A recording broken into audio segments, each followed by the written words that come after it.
भइल बा। सुन कजली रे समियाना में तोरे चलते मार भइल बा।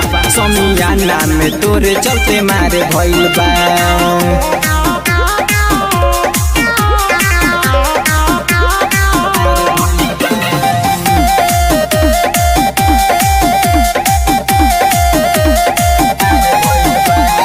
राती के साटा में गईले समियाना में ढूंढी देखले।